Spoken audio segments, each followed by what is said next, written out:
Hi, everyone. Welcome to our fourth keynote session of this year's conference. It's a great pleasure to welcome Kerel Cooper and his special guest for the day. Kerel Cooper has 20 years of digital media experience building and leading advertising operations, account management, partnerships, and marketing teams. Currently, he is the Chief Marketing Officer at LiveIntent, one of Business Insider's hottest edtech companies 2 years in a row. In that role, Kerel is responsible for the overall business marketing strategy, which includes advertising, branding, product marketing, and public relations. That's real marketing. And Kerel is also the co-founder and co-host of Minority Report podcast, which highlights people of color, women, and LGBTQ plus community within business, media, and technology. Finally, Kerel serves as a board member at Marketing Edge and also an advisor to various companies. Kerel, the screen is yours. Thank you. Thanks, Artena. I really appreciate it and very excited to be here. Super excited about the discussion that we are going to have today, all around using tech for social justice and marketing, and have two wonderful panelists with me today. Both, by the way, have been guests on my podcast, Minority Report podcast. So I'm super excited to talk to both of them today. Before we dig into the conversation, I'm going to pass it to each of the panelists to introduce themselves. And so, Lan, how about we start with you? Amazing. Thanks, Kerel. Hello, everyone. I'm Lan Phan, and I'm the founder and CEO of Community of Seven. It's an invite-only membership community and think tank for purpose-driven leaders looking to change the world. Prior to this, I spent 20 years in marketing and advertising. In my past life, I was an executive at Fortune magazine, charged with building a multi-million-dollar startup within the storied brand.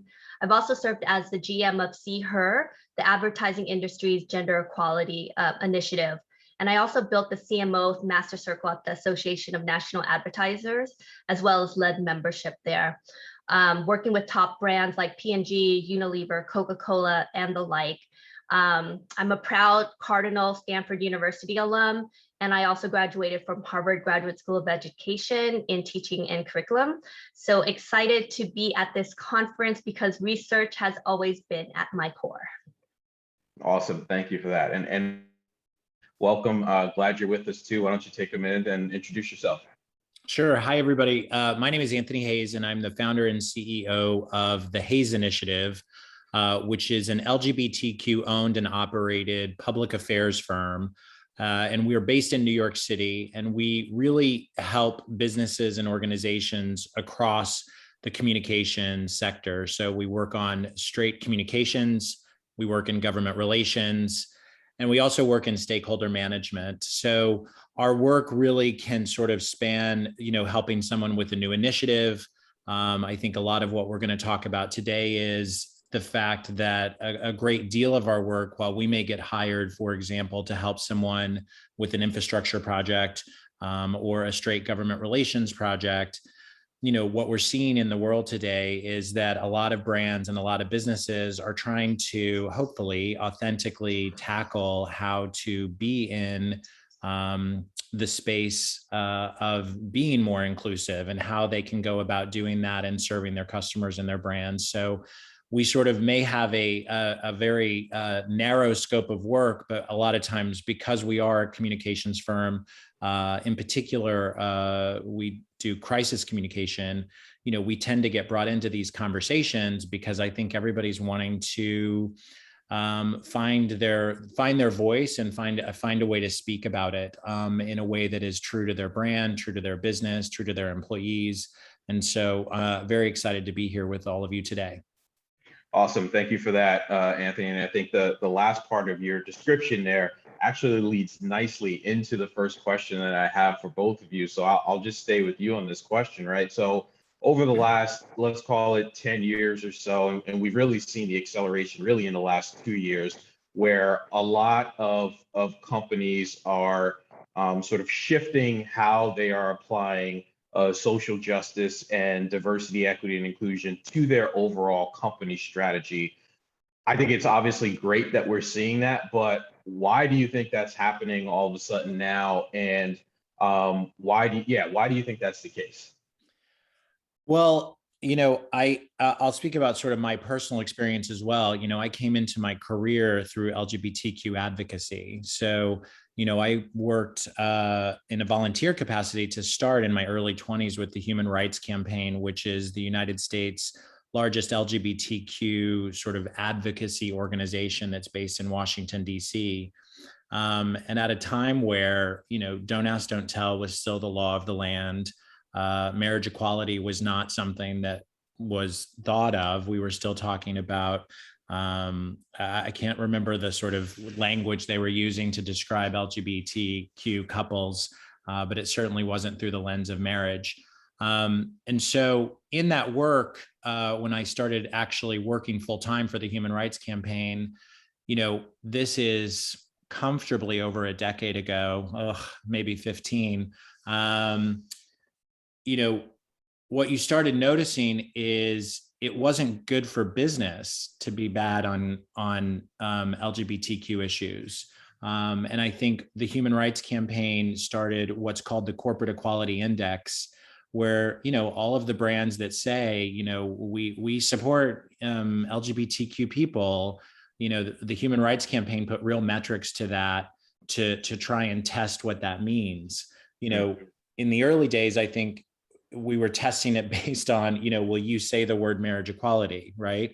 So now when you fast forward to where we are today, the concept of LGBTQ equality and what the Human Rights Campaign Corporate Equality Index is, has to change and evolve as more equality comes to LGBTQ people. So I think, what we're seeing, in my opinion, what we're seeing now is it's just one, I think that employees are speaking up more. I think consumers are speaking up more. I think they're requiring things from their brands. And I think you're hopefully you're having more leaders who are dedicated to this truly and authentically versus it just being about the bottom line. But if it is about the bottom line, I think that what they're seeing is that it's not good for business to not really truly try to prioritize and try to authentically hit on being inclusive and finding your voice in it. And so I'll pass it on from there. Yeah, and Lan, thank you for that, Anthony. And Lan, would love to get your thoughts on, why we're seeing so many companies now, and is it good for business? Obviously, if it is, you have to be authentic, but would love to hear your thoughts on that. Yes, I mean, I love this question. If you really think about how groundbreaking it was that leading CEOs like Jamie Dimon from JP Morgan Chase, who is arguably the most powerful CEO in the world, moved the Business Roundtable to change its statement of purpose to declaring that companies should serve not only their shareholders, but also deliver value to their customers, employees, suppliers, and communities. I mean, this was earth-shattering, right? It was a move away from profit at all cost, from the Milton Friedman's ideology of shareholder value and profit at all costs, which made a devastating impact on workers' rights, our environment, social justice in the United States. If you think about it, it would have been unfathomable for that, the leading CEOs would unify in agreement that it's more than just about making a profit, right? So remember, this happened in 2019. The Business Roundtable has been around for almost 50 years now. And the impact moving forward is tremendous, right? Time will only tell, but if you just think about how many CEOs and companies have spoken up to support social justice and equality in the past 5 years, it's mind-blowing. From Charlottesville to George Floyd to the Asian violence that's happening today, CEOs and companies who in the past would stand by the sidelines are now vocally opposing inequities in society. This is a seismic shift, right? In terms of how and why this is good for business, besides it being the right thing to do, I'll highlight 3 reasons. There are plenty more, but I'm just going to focus the the top 3 from a brand ROI perspective. 1, your customer base is increasingly diverse and fluid. Your teams should reflect your customer and your clients. So brands need to understand that their customer base is increasingly diverse. And in order to be authentic, our workforce really needs to reflect the broader, wider society. If there's a lack of diversity in thought and views, this is going to translate into your product, your service, and marketing. So this is why it's so important for those who are on this call, what you guys do in terms of research. Diversity gives you access to a greater range of talent, not just the talent that belongs to the majority worldview. So in short, it helps provide insight into the needs and motivations of your client or customer base rather than being just a small part of it. Number 2, you want top talent, and millennials expect and demand diversity. A study by PwC found that 85% of females agreed that an employer's policy on diversity and equality was imperative when deciding whether to work for an employer or not. So you're not going to get top millennial and Gen Z talent if you don't value diversity. Last one, a commitment to social responsibility is imperative. 1/3 of consumers will choose to purchase from brands that they see doing good socially and environmentally. So consumers care now more than ever about business transparency surrounding diversity, inclusion, and social responsibility. And it's a critical way in which businesses can demonstrate their commitment to social justice. Those are just 3, but there are many more. Here's a bottom line that I want you to take away from this. Brands that don't incorporate DEI into their strategy will have a reckoning in the next decade when an increasingly diverse millennial, Gen Z, Gen A come to age. Demographic trends and projections on size and composition in the US is telling us that the United States is becoming more diverse. So that's my answer. Love it.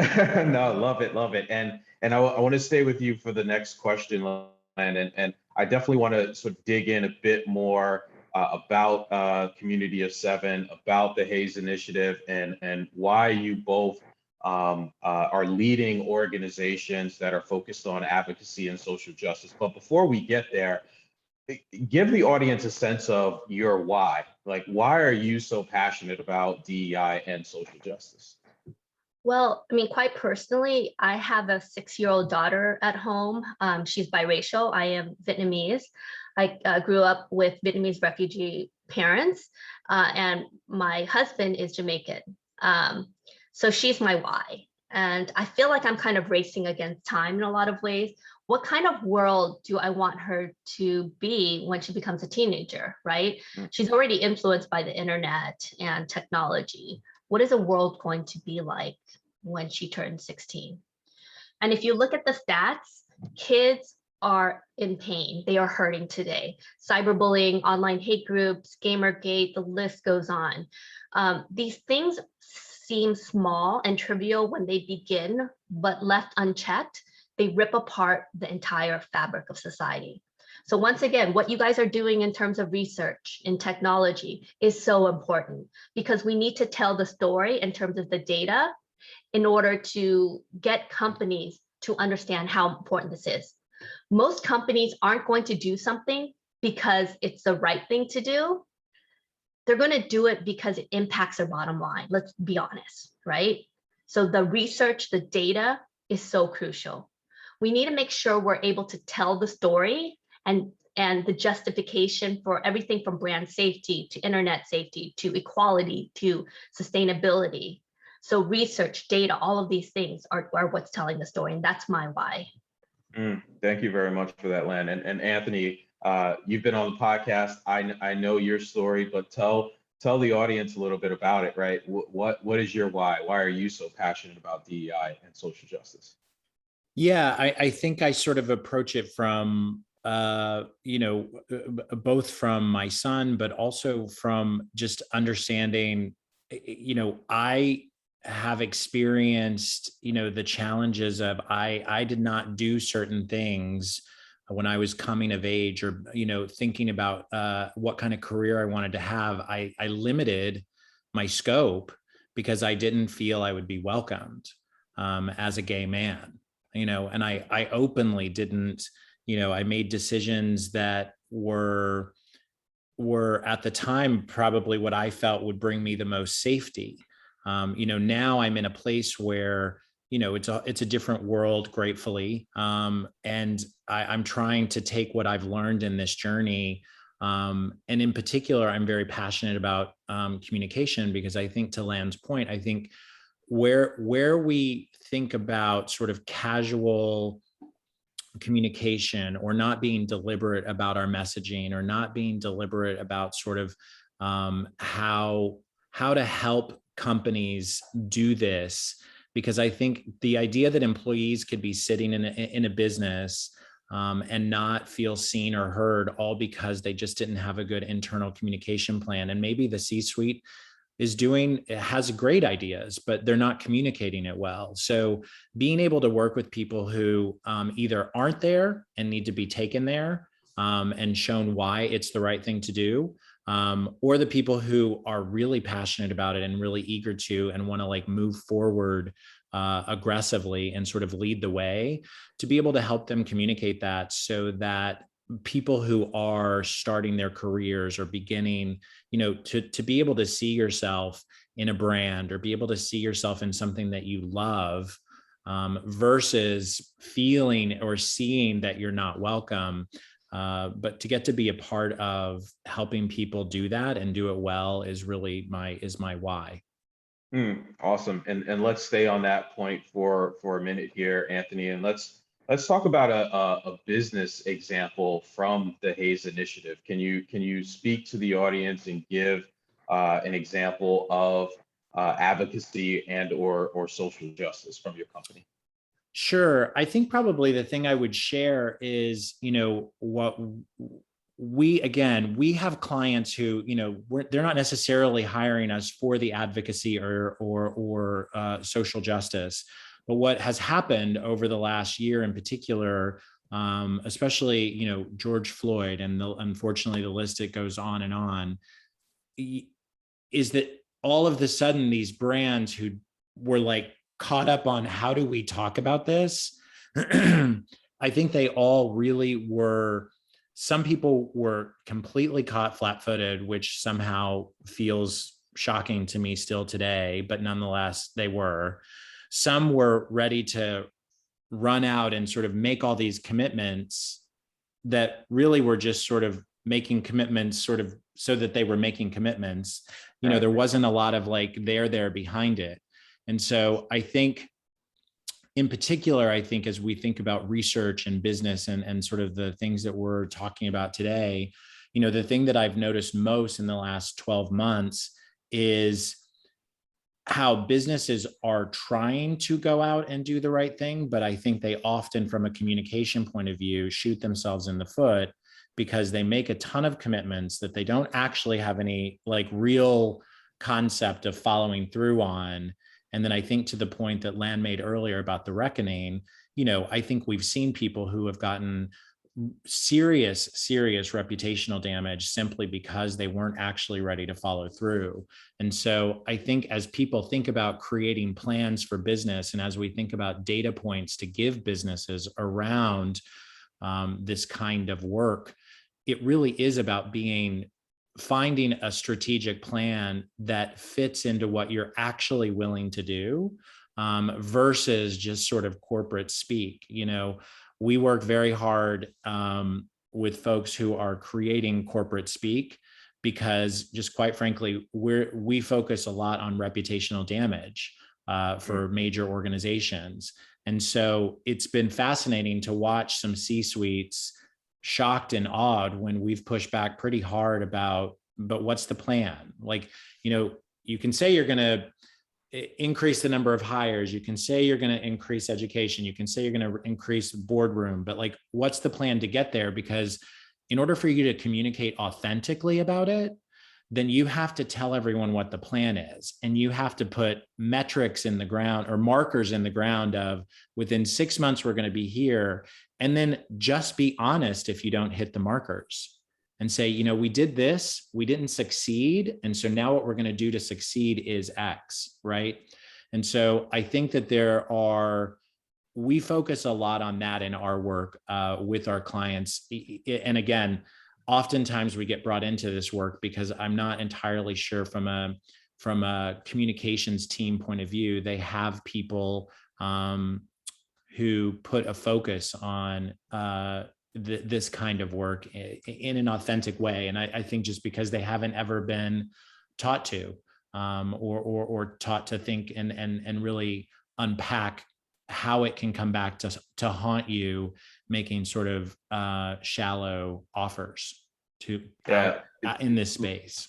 Yeah, and I love that, and I think you hit on two key points there that I hope the audience really understands and can take away in terms of, one, being authentic, and then two,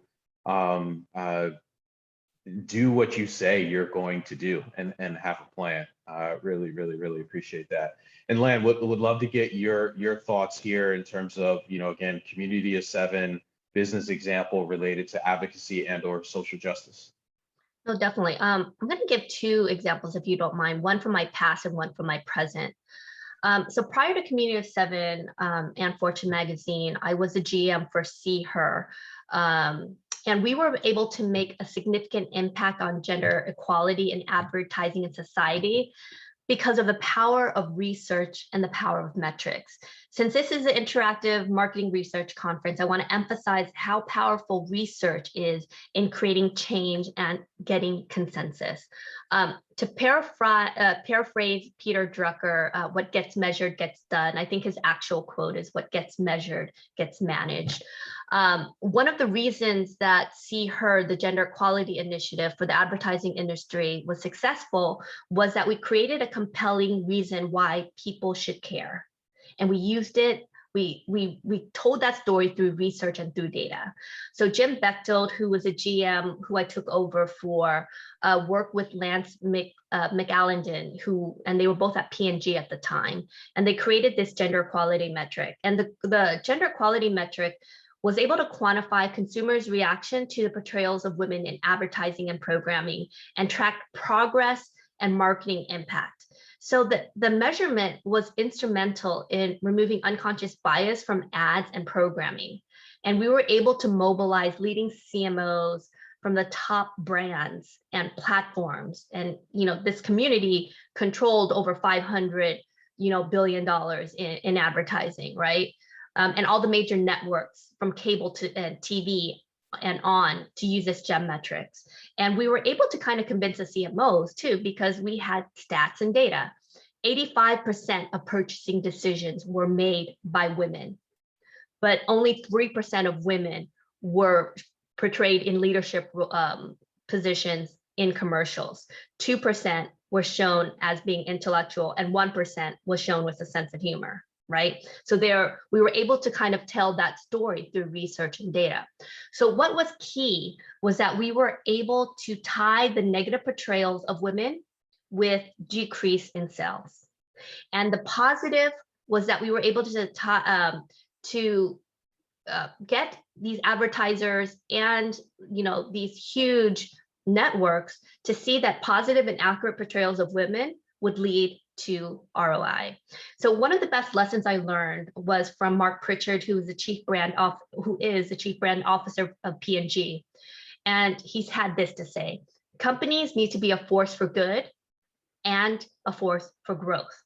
So we were able to mobilize some of the biggest brands in the world, tech companies, networks, to be a force for good, because we had the research and the data to back up the impact of having positive and accurate portrayals of women in advertising.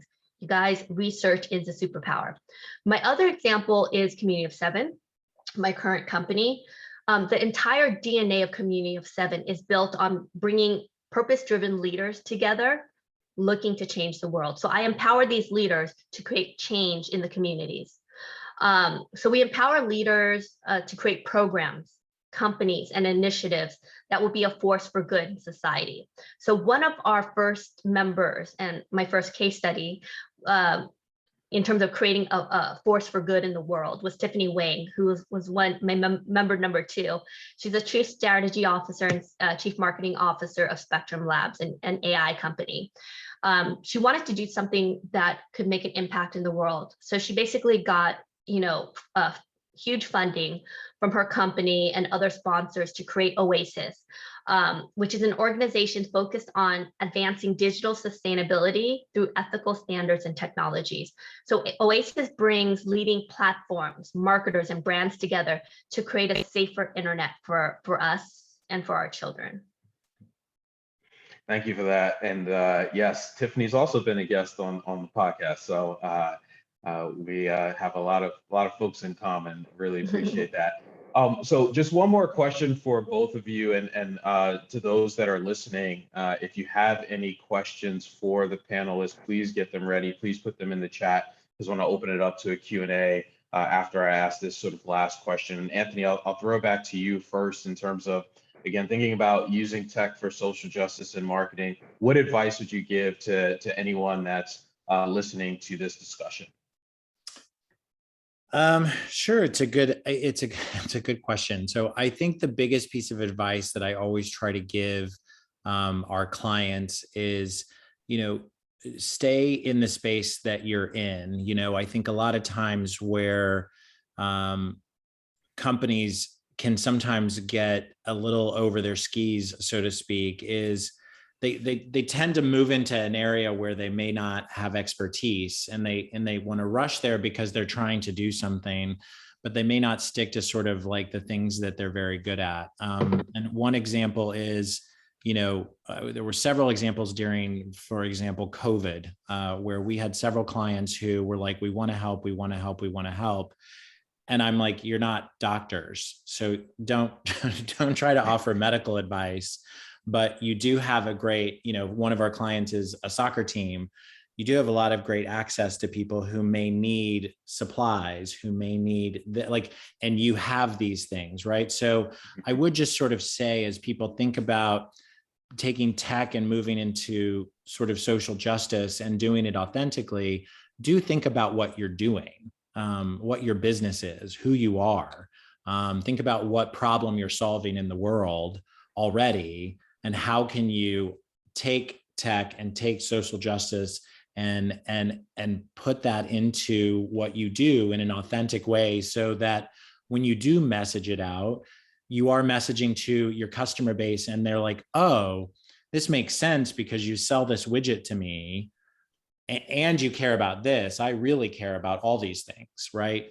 Because otherwise, I think if it feels a little bit out of left field, sometimes I think people, your customers, everyone gets confused, and then what you're trying to do can get confusing. So I think taking your time, really understanding how you want to authentically enter into this, if you're not already, and coming up with not just the short-term plan, because I think a lot of people are looking for sound bites. And I think that the sound bites are fine, but they're only going to get you so far. And I think your employees, your customers, and everyone who's engaging with the things that you want to put out into the world are going to see it. Awesome. Thank you for that. And Lan, same question to you as well, in terms of advice for anyone that's joining us today or listening to this discussion. What advice would you give them for using tech for social justice and marketing? Definitely. I would say three things. One, focus on your why. You need to be very intentional. What's a change you want to see, or what do you want to influence? And be very crystal clear with that. Two, have key metrics, right? How are you trying to move the needle? So kind of going back to that Peter Drucker quote, what gets measured gets managed, or my paraphrase, what gets measured gets done, right? Three, create a community of people with the same passion. I have this thing that I built, community of 7, under this theory, which is my raindrop theory, which is individually what we do seems small and inconsequential. We're like raindrops, right? But when we come together, we become the ocean. And it's this ocean that creates ripples, and these ripples that create waves. And that's how any change happens, whether it is the civil rights movement or Black Lives Matter or Me Too, or marriage equality, right? When people come together, change happens. So, what you do as a researcher might be small, but when you bring all this together, that's how change happens. Awesome. All right, let's see if we've got any questions from the audience. Sertan, gonna throw it back to you. Do we have any questions out there? Anyone to call on, ask their question? So far, I do not see any question per se, but as usual, what's new? I have a question to kick that off. This was amazing. I mean, really, thank you very much. These are the topics that we really care a lot here at Fordham University's Gabelli School of Business. So this was very point on. I have a question for Lan. Since you also have a degree in education and curriculum, yes. So you repeatedly mentioned about the importance of research. What about the curriculum? What about the teaching part? What do you think is missing from our business school curriculum in general regarding the topics that you just talked about? Anthony, if you have something to say, you can also jump in as well. Well, I think, having been in academia, and I was actually a teacher for a while, understanding that it was, and one of the reasons why I left academia was because of this, was that you have to move from academics or academia to actually, for example, I'll give you my example as, in education, because I eventually wanted to get my PhD and go into education reform. But what I realized when I was actually a teacher in an urban school was that a lot of the curriculum and the theory didn't trickle down to the actual teachers and the students in the classroom, right? And so you need to actually live whatever you are teaching. And the hard part with academics is that it's usually kind of separated, right? And so that importance of kind of fusing what is learned in the academic setting to actual real life. So shadowing, being, part of these corporations, actually being a part of it, because change happens when you understand from your DNA, all the way through your DNA, why there's systemic problems, right? Because you can research about it, but living it actually has a different power to it, if that makes sense. Yeah, thank you. In fact, I got so excited about the whole discussion, I literally missed Cohen's question. So Cohen, can we go back to you? I know you asked the first question, just for the record. I'm very happy to repeat it, no problem. So I love the discussion about, also what companies can do, right? And your expertise in it. So my very specific question was, so with the company I'm working with a lot, so, and this is starting in April, May last year, right? We started to do active outreach, by which we mean that we, instead of waiting for, in this case, minority and women to come to apply to us, we specifically, to LinkedIn Recruiter, it's pretty easy to do, right? We specifically reached out to people that come from traditionally Black or traditionally women colleges. And so everybody was specifically tasked to go through their own lists and to basically come up with people that we should reach out to apply to the company. So I would just, and so that was, for me, that was a good example of something actively to actually do and to put metrics against that we can then track to the previous points. So is there something similarly that companies can do for the LGBTQA community? Because I think that's a bit harder to kind of specifically find the lists and to do that. Yeah, I think it's interesting that you bring that up in sort of the act of recruiting, right? Because I think that that's a key point in just, making sure that you are, when you have the opportunity to provide growth, like, sort of Lan talked about as a business. I think it's important that you make sure that when you are reaching out, and we actually do this quite a bit, oddly, with a lot of our folks who are doing major infrastructure projects in New York City. New York City, New York State, most government contracts, when it's around winning land and other things, they have real requirements around the makeup of the workforce, the makeup of the construction force, et cetera.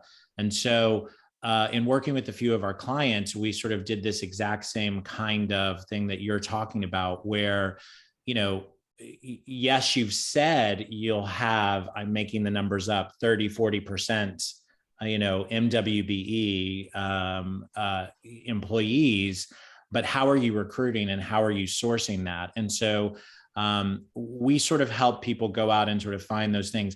I would also say another area that in terms of LGBTQ, so in the United States, there is the National LGBTQ Chamber of Commerce. Additionally, I would also, you know, in various chambers of commerce, at least in sort of the New York area, do have quite a bit of focus on recruiting, and also have other tools that companies can use and are eager to drive people, especially whenever they are creating growth and jobs, so that they can have a diverse workforce. So I would always encourage, if that's something available to you in the countries and places that you're in, chambers of commerce in particular, I've always sort of found they may not have the answer, but they may be able to direct you to the answer. Thanks, Anthony. And the Sure. New York example was very relevant. Thank you. Sure. And Marie, it seems like you have Lan, you have something to add to what Anthony said? Sure. I think I've actually done a lot of research on this, and I think with anything, you know, there's systemic racism. I also believe that there's something called systemic equality. If you want equality in the workforce, you have to create the systems and the structures within the workforce to create that. So, for example, you know, what does your recruitment strategy look like? Are you targeting historically Black colleges? Are, you know, how, you know, looking at your job descriptions, right? Because the thing with unconscious bias, it's unconscious, and all of us have our biases, right? But no one wants to admit it. And so here's the thing is, if you don't recognize that you have unconscious bias, it's going to inform who you hire, what schools you go to, how you write your job descriptions, you know, everything that your decisions are based on. There's a recent study by McKinsey and Lean-In Foundation. And what they found was that in order to get diversity at the top level, it starts in the first manager role, right? So managers aren't being, think about the demographics in the United States. Women are 51% of the population, men are 49% of the population in the US. Yet when you look at the first manager hire, it's more so like 56% or so are men, and the rest are women. And each rung from the first manager level to the second manager on decreases in terms of women, right? So you're never going to get equality until you look at the root causes. When you start looking at the systems and the structure, if you want equality, you need to create systemic equality within your organization. Thank you, Matt. And Marie, it seems like you have a question. I do. Thank you, everyone, for this wonderful presentation. I did want to, and this is for either panelist or Kerel, how do CMOs and CEOs in certain industries deal with this this movement to be responsive to social justice, given that social justice, at least in the US, has been highly politicized? So there may be CMOs and CEOs whose customer base might react negatively to some of the things that we've been discussing here. But they also are, you know, they also need to look to their future workforce and be able to attract talent. So for some industries and some geographic areas, the answer is quite simple in what we've been discussing. But for others, it does present a bit of a minefield of navigating sort of the politics that has entered into the space. So I throw that out to anyone. Yeah, I mean, I'd love to jump in there first, and then you know, Anthony and Lan, feel free to jump in. I always think about it in terms of like coming back to your company's core values and beliefs, right? And in there, in my eyes, you will find the answer. You're absolutely right. Regardless of whether you're taking a stance on social justice or DEI or any other topic, there's always going to be folks out there that use your product, that work with the company, that may disagree or not like the path you're taking. But at the same time, I think as an organization, you do need to be true to your values and beliefs, and in there you will find the right answer. That's sort of the approach and thinking that I've always taken. Yeah. I'll build on that. I think that, you know, as a company that focuses, you know, I would say 50+% of what we do is crisis management.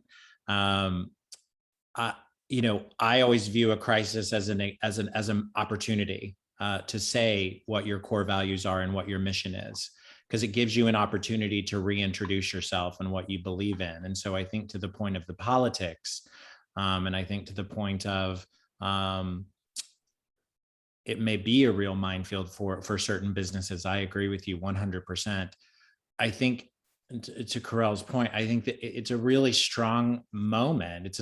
I think while it may be, you may not have the customer base, or you may not feel like you're in a part of the country, or whatever the sort of scenario, certainly in the United States. And, you know, in full transparency for everybody, I have like a long background in electoral politics. So I feel very steeped in the politics side of it, much to my chagrin some days. So, but I would say, to me, any CEO, CMO, I would try to view this as an opportunity to talk about your values, because I think regardless of the politics, I think the concept of being welcomed, being welcoming, you know, it may not be, some companies may not go as far as others do, but I think that you can talk about inclusion when it comes to respecting your neighbors. I think there can be language that allows them to sort of say, listen, we don't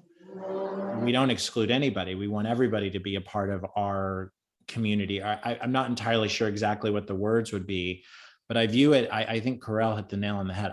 We advise often that whether it's crisis, whether it's politics, it's an opportunity. I mean, I think, you know, Lan used Jamie Dimon as an example earlier, and I also use him as an example. You know, speaking of politics, you know, before the 2020 election, you know, Jamie Dimon sent an internal email to all of his employees talking about how, you know, we are living in the United States, I think everywhere, but in the United States, a very, very sort of politically charged moment. And so whatever the results of the election are, you know, as a company, we're going to move forward together. You know, it was a very forward-looking email that he sent to the staff, and really sort of tackled the reality of the politics, which I think you're asking about. And I think the last thing in the world Jamie Dimon wants to be doing is sending a message to his employees about, you know, an election, you know, but he knows he needs to. And it also, you know, became a tool that the communication department used. And certainly, you know, probably someone like me made sure that a reporter found that email. And then it set a tone for the global markets about it. And so, you know, companies and CEOs, while speaking to employees, like there's lots of tools that organizations can use. And look, I agree with you completely. I think one of the greatest challenges, at least in the United States right now, is sort of how to talk about this in a way where, you know, you can bring as many people along with you. And I think to Kerel's point, there's always going to be people who aren't, and be okay with losing the people who aren't, is sort of what we talk about. And obviously, Lan, I'll toss to you if you have anything to add.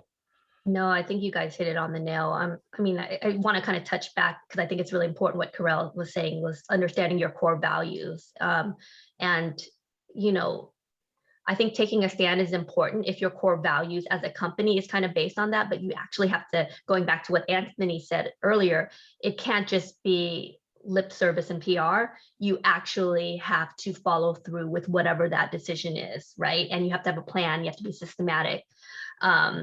Because people today, especially the younger generation, they're doing their research.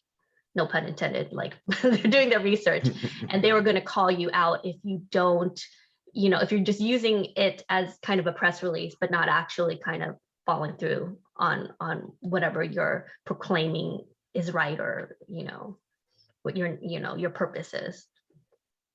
So true on the research side of it. As a CMO for a company, obviously I do a lot of hiring and part of the interview process.